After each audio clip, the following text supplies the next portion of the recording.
Peggy 16. SEGA.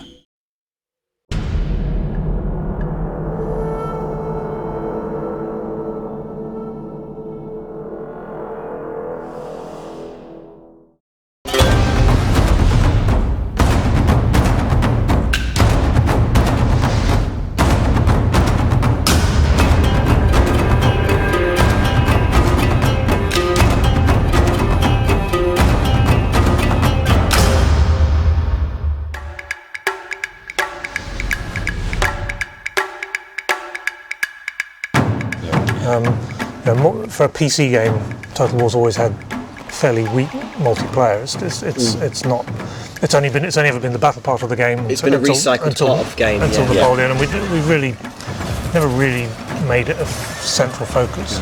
And this time we have. It's the first time it's actually the fourth part of the game. You know, it's like a whole new. Sorry, it's actually amazing fun as well. It has a longevity to it as well, which is not something we've had before. It's not just game modes multiplayed.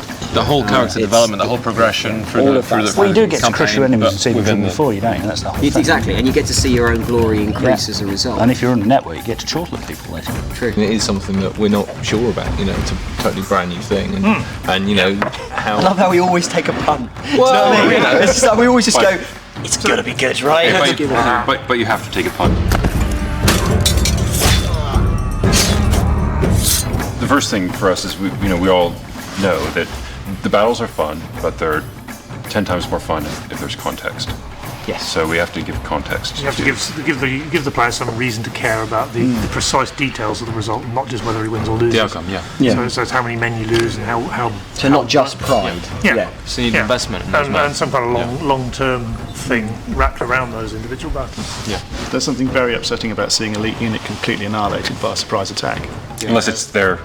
Unless it's there, at which point it's a bit like scalping someone and being like, the difference between picking a random elite unit from a list that you'll have in a second battle against an elite unit you've earned. You've looked after them. And that you've looked after. You've nurtured them. You've watched their skill points. And if you lose them forever. It's like anything else. If you give them something for free, you don't value it as much as something you've earned. Exactly.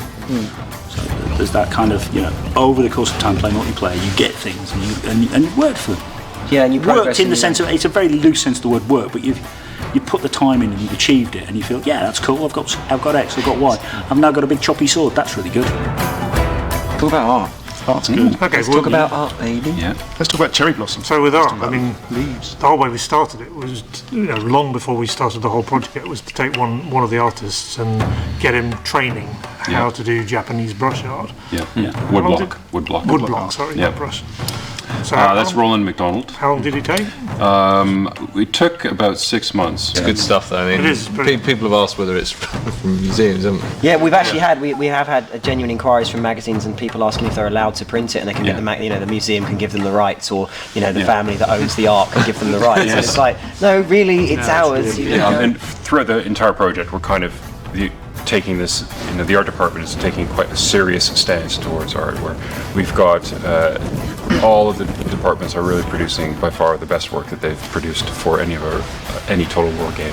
I think for future projects we'll keep on top of the art and art direction, because it's really quite a big selling point. We're loving doing it. It's the style of that period, I think.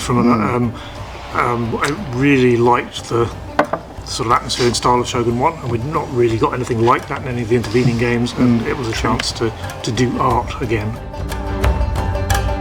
He's really doing, he's doing Total War games on film before we've ever even heard of Total War, or some of us were born. If you haven't watched Seven Samurai, you haven't been paying attention. He's got thousands of guys. He's, portraying different emotions. It's all that sort of gran, isn't it, with the battle where it's entirely silent until there's one gunshot and then the sound cuts in. It's this enormous battle that goes on forever with a castle on fire. And, there's books as well as the Musashi books. That's definitely the stuff that influences me the most. I actually read the Hagakure about 15 years ago, something like that, and the same thing goes for Musashi's Book of the Five Rings, and that stuff is and Sun Tzu, of course. The Musashi books. I mean, I'm talking about the novels. You mean the novels about? Novels are based on the character that wrote the Book of the Five Rings. There's a whole series. There's dozens and dozens of these novels which are completely known to everybody in Japan. So they're Robin Hood effectively as Musashi. Jack's got someone on his desk. Yeah. Yes. And there's this. I can't remember the name Jack is of the officially website. the holder of the most geeky thing I've ever seen done at CA. Right now, this is seriously geeky? right. Okay, this is super geeky. Okay, we're a company full of guys who like board games and make games about historical warfare. Okay, so this really has to take a title. And Jack, I actually once saw him creating a unit on screen. This was actually for Napoleon. He was creating a unit on screen for Napoleon, and he said something like, "The 17th Hussars didn't have brass buttons on the top point of their uniforms. Expelliarmus!" And then deleted it. And I was like, I literally had to stop and tell him that was the most awesome piece of geek I've ever seen in my life.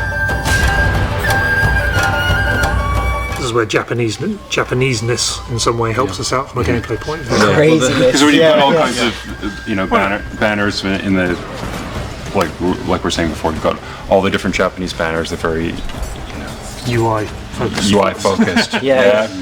But their castles as well. They actually almost deliberately put good gameplay into their castles. It's almost like they enjoyed the battle. They did. It was a sense of this will be a great fighting location. The whole idea of a Japanese castle is different to a European one. European castles are all about keep them out. The Japanese ones are all about come on in if you're hard enough. Have a go. Yeah.